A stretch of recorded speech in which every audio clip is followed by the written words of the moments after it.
La parole est à Monsieur Fernand Siret.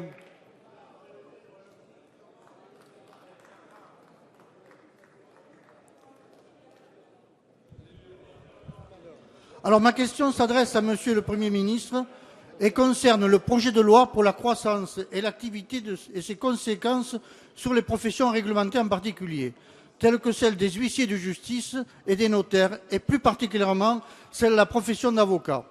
Ces dernières semaines, de nombreux représentants de ces professions ont manifesté leur inquiétude sans être entendus. Leurs préoccupations sur l'avenir même de leur profession sont pourtant plus que légitimes. En effet, prenons pour exemple les dispositions relatives aux avocats. Elles sont prévues dans ce texte et elles mettent à mal notre système juridique et judiciaire et les fondements même de cette profession. L'indépendance et le secret professionnel. La création des avocats d'entreprise les mettra en péril puisqu'elle impliquera un lien de subordination. La postulation territoriale supprimée permettra aux gros cabinets de s'implanter dans des territoires fragilisés et entraînera in fine la mort des cabinets de province et une désertification juridique.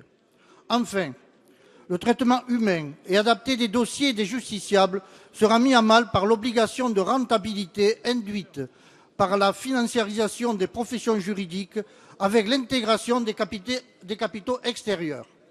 Alors, Monsieur le Premier ministre, pouvez-vous m'expliquer pourquoi, sur des décisions aussi importantes pour ces professions, aucun débat démocratique au sein du Parlement n'est prévu, puisque vous envisagez simplement de passer ces dispositions par voie d'ordonnance? Comment, Monsieur le Premier ministre, avez-vous pu prévoir ces orientations sans même avoir reçu tous les professionnels, notamment ceux de l'ordre des avocats, et sans même avoir pris en considération leurs revendications? Pourquoi, Monsieur le Premier ministre, envisagez-vous un tel texte inadapté, notamment aux exigences d'un système juridique indépendant et proche des justiciables? Les mesures économiques que vous venez de prendre pour amoindrir les coûts de fonctionnement de l'État... La parole est à Monsieur Emmanuel Macron, ministre de l'Économie, de l'Industrie et du Numérique. Merci Monsieur le Président, Mesdames, Messieurs les députés. Monsieur le député, j'ai eu l'occasion à plusieurs reprises d'évoquer le fond du sujet dont vous venez de parler. Je veux peut-être ici, puisque vous m'y invitez, revenir sur la méthode. D'abord, nous avons longuement consulté et reçu les différentes professions du droit qui sont concernées par cette réforme. J'ai reçu, avec Christiane Taubira, chez la garde des Sceaux, ces différents professionnels. J'en ai revu pour certains. J'étais à ces réunions, contrairement à beaucoup d'entre vous. Donc je peux vous dire qu'elles sont à mon agenda, que je les ai vues, je les ai revues, mon cabinet les a vues. Donc il y a eu un processus de consultation véritable. Maintenant, Mesdames, Messieurs les députés, la consultation, ça n'est pas l'immobilisme. Et je vous confirme qu'ils n'étaient pas tous d'accord et qu'ils ne sont pas tous heureux. Ça ne veut pas dire que nous ne devrions rien faire. Sinon, je crains que peu de lois seraient votées. Donc la consultation a été faite et elle continue.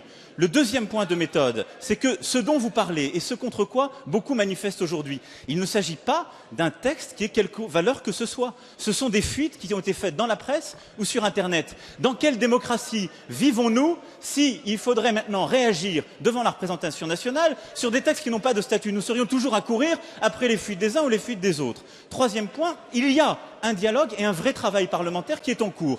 Il a été conduit par le député Richard Ferrand pour le compte du Premier ministre sur justement ce sujet. Il a rendu ses conclusions. Elles sont très constructives et elles alimenteront le travail du gouvernement. Et il y a la mission conduite par Madame Untermaier, vice-présidée par le député Houillon, qui, là aussi, conduit un travail important de concertation. Enfin, devrais-je vous rappeler que c'est une fois déposé en Conseil des ministres qu'il y aura un texte qui viendra au Parlement, parce qu'il y aura un temps du débat parlementaire, mais ce temps viendra au bon moment, et ça n'est pas celui-ci.